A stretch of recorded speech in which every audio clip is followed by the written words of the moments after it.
যারা দই বানাতে পারছো না তাদের জন্য এই রেসিপিটা। আসসালামু আলাইকুম এভরিওয়ান, তোমরা কেমন আছো? আশা করি তোমরা সবাই ভালো আছো।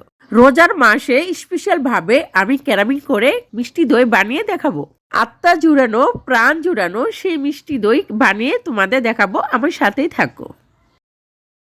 আমি এখানে 2 কেজি দুধ নিয়েছি, তবে এটা গরুর খাঁটি দুধ। এখানে আমি ডানু গুঁড়া দুধ 1 কাপ ইউজ করব।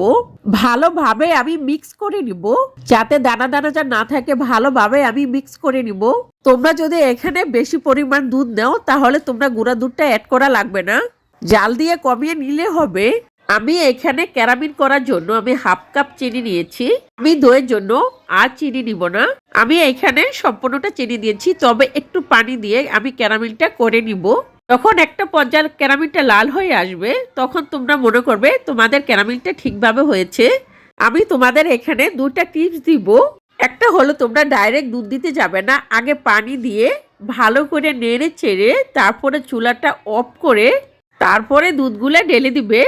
আরেকটা টিপস হলো তোমরা যখন এই দইটা বসাবে তখন মিষ্টির পরিমাণটা একটু কমিয়ে দিবে, তাহলে তোমাদের ঠিকভাবে দইটা বসবে।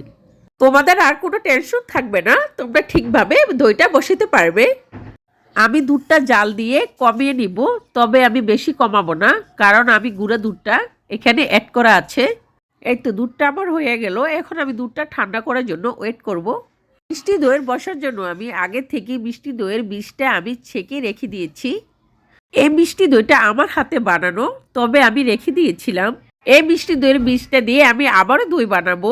তোমরা এই দইটা বসানোর পরে তোমরা এখান থেকে দইটা রেখে দিতে পারো বীজ হিসাবে। আমি দইটা ভালোভাবে ফেটিয়ে নিয়েছি।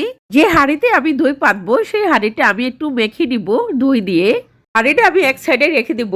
এখন আমি চলে আসলাম দুধের কাছে। আমি দুধটা দেখবো বেশি গরমও না ঠান্ডা না, মিডিয়াম দুধ রাখতে হবে। আমি 1 চামচ দই দিয়ে দুধটা ভালোভাবে ফেটিয়ে নিব। ভালোভাবে ফেটে নিতে হবে যাতে একসাথে সবকিছু মিশে যায়। ফেটানো দইয়ের বীজগুলো আমি এখন ঢেলে দিব। একটা চামচের সাহায্যে আমি ভালোভাবে মিক্স করে নিব। দেখো দইয়ের জন্য আমার এই দুধটা কত ঘন হয়েছে। সেই হাঁড়িতে আমি দুধটা ঢেলে দিব।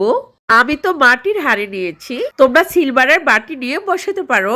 তোমরা যারা দই বানাতে ব্যর্থ হয়ে যাও, আমার এই রেসিপিটা স্টেপ বাই স্টেপ দেখলে তোমরা কখনো ব্যর্থ হবে না। ইনশাআল্লাহ তোমরা পারবে। ফুটাটা বন্ধ করা লাগবে। একটা তোয়ালে পেঁচিয়ে আমি গরম স্থানে রেখে দিব 6 ঘন্টার জন্য। ফিরে আসলাম 6 ঘন্টা পরে। আমি এখন খুলে দেখাবো আমার দইটা ঠিকঠাক ভাবে হয়েছে কিনা।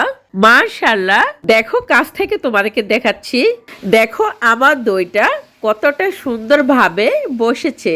আপুরা, তোমাদের আমি বলছি, ঠিকভাবে যদি তোমরা দই বসাতে চাও তাহলে আমার রেসিপিটি ফলো করো।